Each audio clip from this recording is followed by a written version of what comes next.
లోక్సభ ఎన్నికల వేళ కేంద్రం సంచలన నిర్ణయం తీసుకుంది.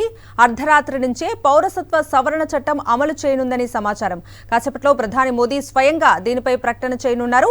2019లోనే సిఏఏ చట్టాన్ని పార్లమెంట్ ఆమోదించింది. ఇప్పుడు ఈ చట్టాన్ని నోటిఫై చేయనుంది కేంద్ర హోంశాఖ. లోక్సభ ఎన్నికల ముందే సిఏఏ అమలు చేస్తామని ఇటీవల ప్రకటించారు కేంద్ర హోంమంత్రి అమిత్ షా.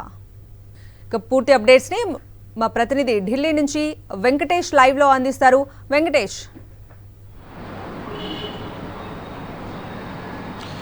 వివాదాస్పద పౌరసత్వ సవరణ చట్టం ఈ రోజు నుంచి అమల్లోకి వచ్చే అవకాశం కనబడుతుంది. ప్రధానమంత్రి నరేంద్ర మోడీ దీనిపైన స్టేట్మెంట్ చేసే అవకాశం ఉన్నట్టు తెలుస్తుంది. నిజానికి ఈ చట్టం 2019లోనే పార్లమెంటు తయారు చేసింది. అయినప్పటికీ రకరకాల కారణాల వల్ల ఇది ఇప్పటివరకు నోటిఫై చేయలేదు. దీనికి సంబంధించి ఈ అమలుకు సంబంధించినటువంటి రూల్స్ అనేది ఇప్పటివరకు తయారు కాలేదు. కానీ ఇప్పుడు రూల్స్ తయారైనటువంటి నేపథ్యంలో ఈరోజు రాత్రి నుంచి దీన్ని అమల్లోకి తీసుకొచ్చే అవకాశం ఉందని తెలుస్తుంది.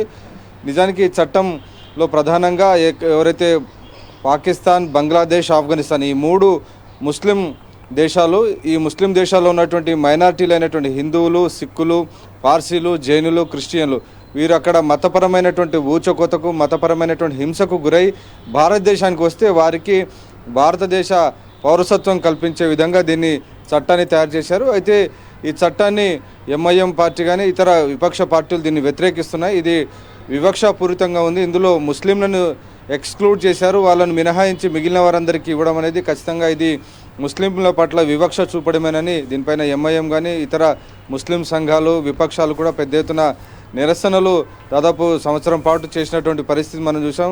కరోనా సమయంలో ఈ నిరసనలతో దేశవ్యాప్తంగా కూడా పెద్ద ఎత్తున ఉద్యమం చెలరేగింది. సో అనంతర కాలంలో ఈ ఉద్యమం చల్లబడినప్పటికీ ఇది చట్టం అమల్లోకి రాలేదు. కానీ ఎన్నికలకు సరిగ్గా మరొక వారం రోజుల్లో ముందు ఈ చట్టాన్ని అమల్లోకి తీసుకురాబోతుండడంతో దీన్ని ఖచ్చితంగా తాము వ్యతిరేకించి తీరుతామని మమతా బెనర్జీ అలాగే స్టాలిన్ చెప్తున్నారు.